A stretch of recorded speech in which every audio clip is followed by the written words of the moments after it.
Je pense que notre vrai point commun, c'est l'ingéniosité des histoires. C'est-à-dire qu'on ne se met pas à écrire notre histoire si on n'a pas un canevas extrêmement précis et si possible surprenant, ingénieux, qui va faire que les lecteurs déjà, enfin en gros, que le roman sera bien ficelé, quoi.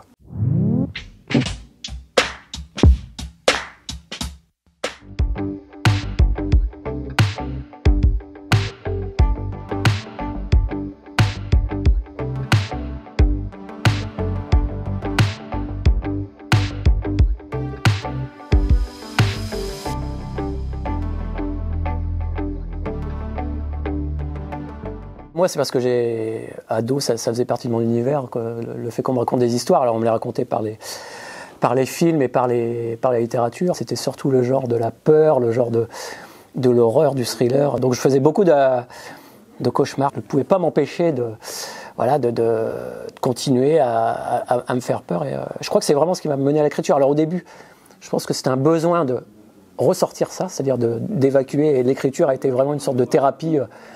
En tout cas, peut-être pour les premiers ou les 2 premiers romans où ça venait du fond de moi. Et après, une fois que j'avais évacué tout ça, je prenais tellement de plaisir à écrire. Je trouvais ça tellement génial et de pouvoir raconter des histoires, de transférer quelque part ce sentiment de peur à des lecteurs. Au début des années 70, moi quand j'ai eu 10 ans, il y avait quelqu'un qui s'appelait Bob Moran. Et moi, dès que j'ai commencé à lire les aventures de Bob Moran, j'ai commencé à raconter mes petites histoires de côté avec Bob Moran, que j'ai d'abord au stylo, et puis ensuite à la machine à écrire, et je l'ai passé à mes copains. Et ensuite, j'ai lu de la science-fiction, je me suis mis à écrire de la science-fiction. J'ai lu du Lovecraft, je me suis mis à faire du fantastique. J'ai écrit depuis toujours. Et ce qui est sans doute étrange, c'est que j'ai publié aussi tard, en fait.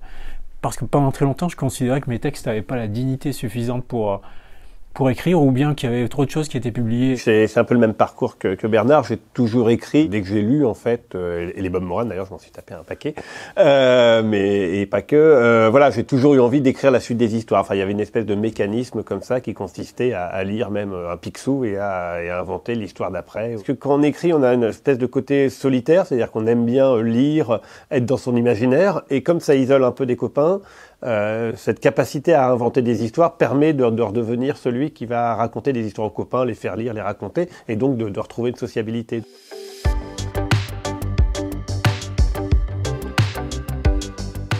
Moi, pour avancer au chapitre suivant et ainsi de suite, j'ai vraiment besoin d'avoir quelque chose de solide derrière moi. C'est-à-dire que je relis immédiatement ce que j'ai fait la veille, et une fois, voire 2 fois, le lendemain par exemple, je vais peut-être relire ce que j'ai fait la veille et ce que j'ai fait l'avant-veille qui a déjà été relu une première fois, et ainsi de suite. J'ai besoin d'avancer comme ça, de cette assurance-là que ce qui est derrière est déjà bon, tient la route. Après, évidemment, il y aura d'autres relectures plus tard.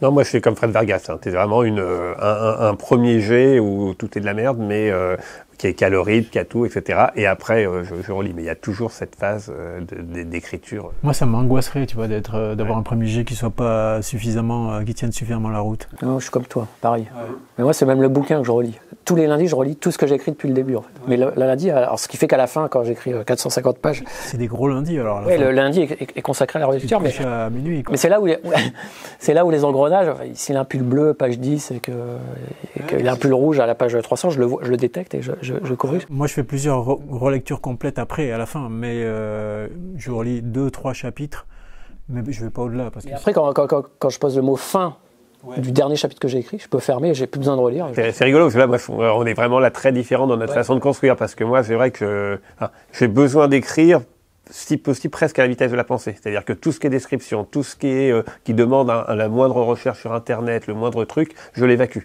C'est vraiment écrire le plus vite possible. Comment ça, tu l'évacues? C'est-à-dire que tu fais ça plus tard? Oui, complètement. Comment tu arrives à avancer dans ton histoire si tu n'as pas ces éléments d'information? J'ai un premier jet qui est un jet presque sténo, quoi. Enfin, avec des éléments de dialogue, etc. Mais pour voir si le rythme, si c'est la trame. Tu peux nous envoyer ces premiers jets qu'on regarde? Non, mais c'est de pas retarder, tu vois. L'idée, c'est presque d'écrire à la vitesse de la pensée. C'est-à-dire, t'as une idée, tu t'écris. Il y a rien de littéraire, il y a rien de... En revanche, ce qui est développé, c'est les dialogues, non? Comme dans un scénario. Et encore, même pas. Même pas parce que les dialogues, souvent, ils sont plats. Enfin, tu vois, tu te dis là, je mets entre parenthèses, humour, en disant, faudrait trouver un truc drôle, quoi. Tu serais curieux de voir ce que c'est qu'un premier jet de Michel Bussy. Moi, je me relis, mais il y a plein de fautes d'orthographe, en fait, forcément. C'est étrange. Non? Non, parce que c'est la phase qui permet, mais c'est ce que, en fait, c'est ton travail préparatoire. C'est ton travail préparatoire, sauf que tu ne l'écris pas. Voilà. Oui, c'est vrai.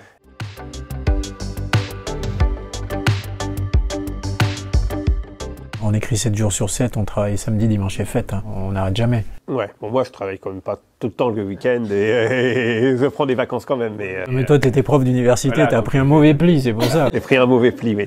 Non, moi, je pense, non, mais on a un point commun, je pense qu'on est des bosseurs un peu obsessionnels. Je gagne du temps parce que je suis capable d'écrire tout le temps. Partout. Enfin, je suis dans le train, je vais écrire. J'ai une demi-heure, je vais écrire, quoi. T'es comme ça, toi? Ouais. Non, toi, t'as besoin non, d'être... moi, j'ai besoin d'être chez moi, tranquille, ouais. dans ma baraque, avec tous mes points de repère. Et non, je suis incapable d'écrire à l'hôtel ou dans le train. Ah ouais. Non, je sais pas faire. Et toi, Franck?